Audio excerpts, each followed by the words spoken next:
going on YouTube? It's your boy Yimbo coming back at you with another single figure review, this time of the SHFiguarts Deadpool.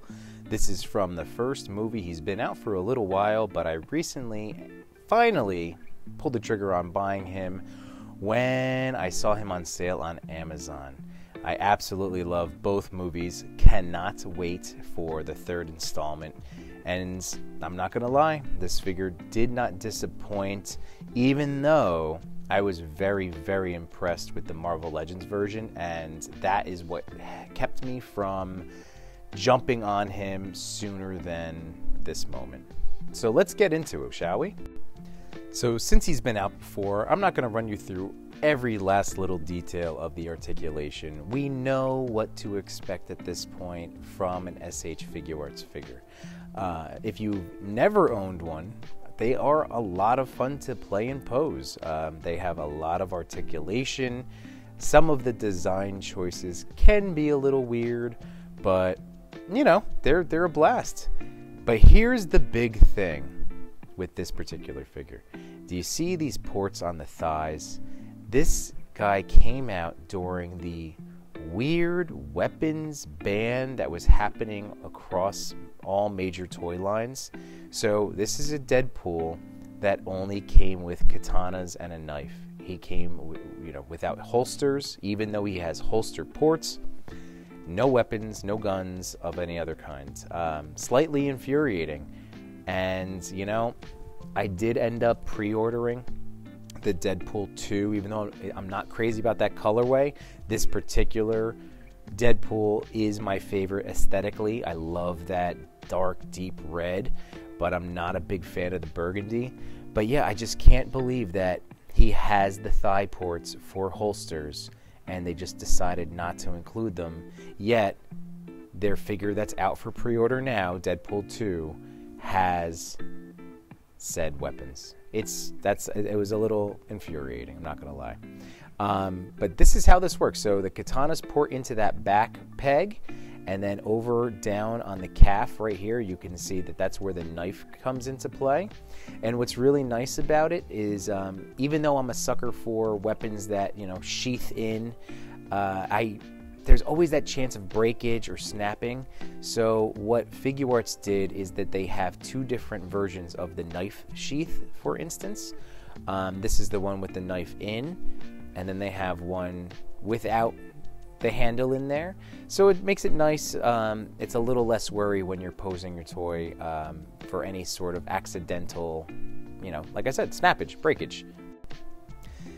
And after showing you the knife, this is how the katanas look.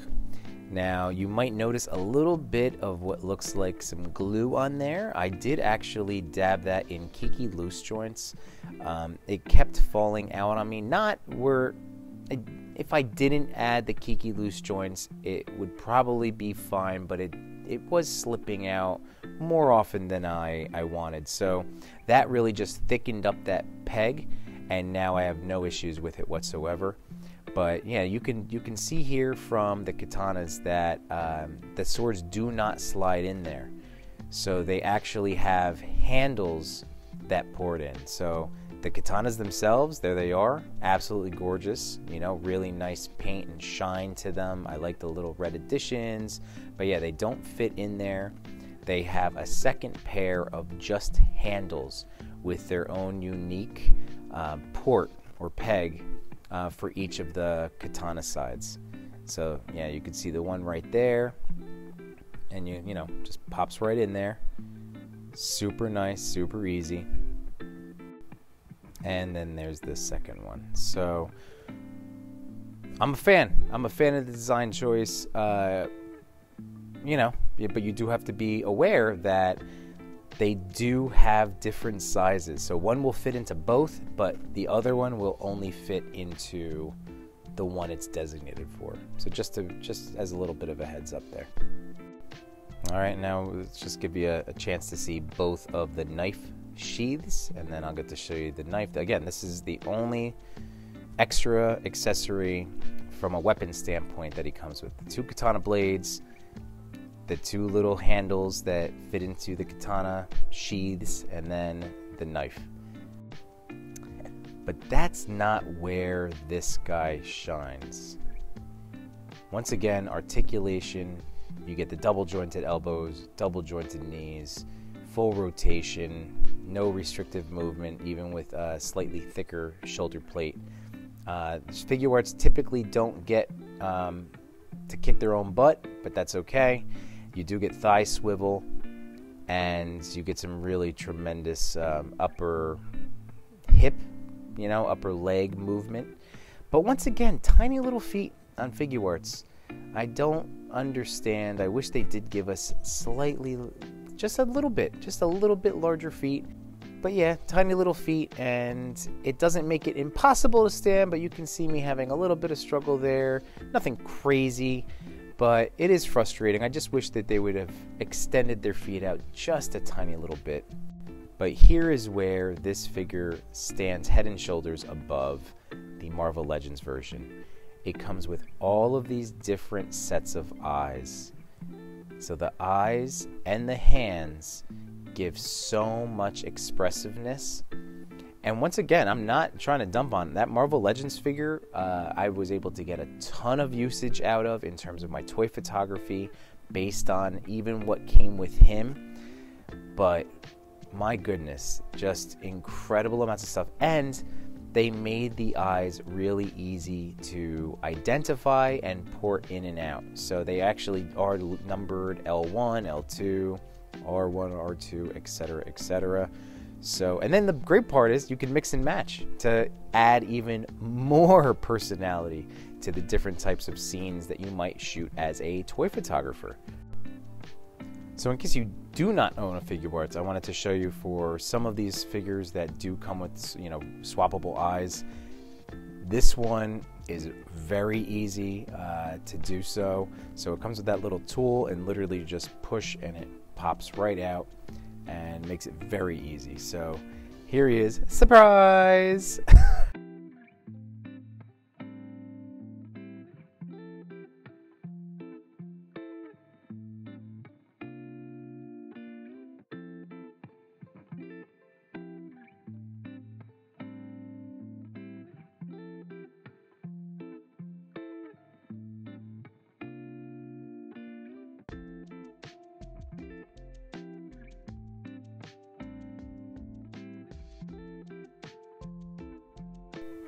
Now, something that happened to me in the review that has also happened on other Figuarts is that piece typically stays inside the head.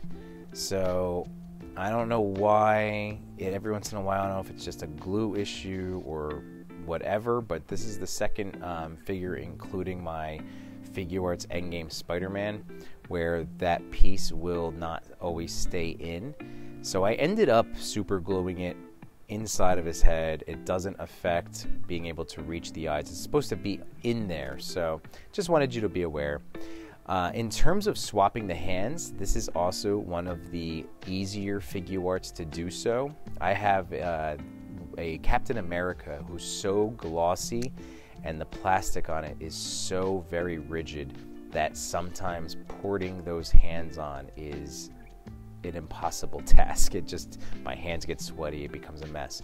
But his hands are a softer plastic and makes it very easy to peg right on there. And this, by far, these are my favorite hands. I'm going to take you through all of them in a little time lapse. But this was, again, in terms of hands, what sealed the deal. Giving me heart hands, I can't. I love it so much. I'm reminded of how much I enjoy this figure by doing the voiceover right now, and I kind of feel like he needs to be my permanent pocket figure. I don't know why I'm just letting him sit in a tub right now. He is so much fun. Those heart hands are choice. And like I said, here comes the rest of the hands. Since there are so many, I just wanted to point out that there's thumbs up, there's finger pointing, slap hands, open hands. You have some just posing hands, fists, and then you have the katana and knife holding hands, which are all awesome and wonderful.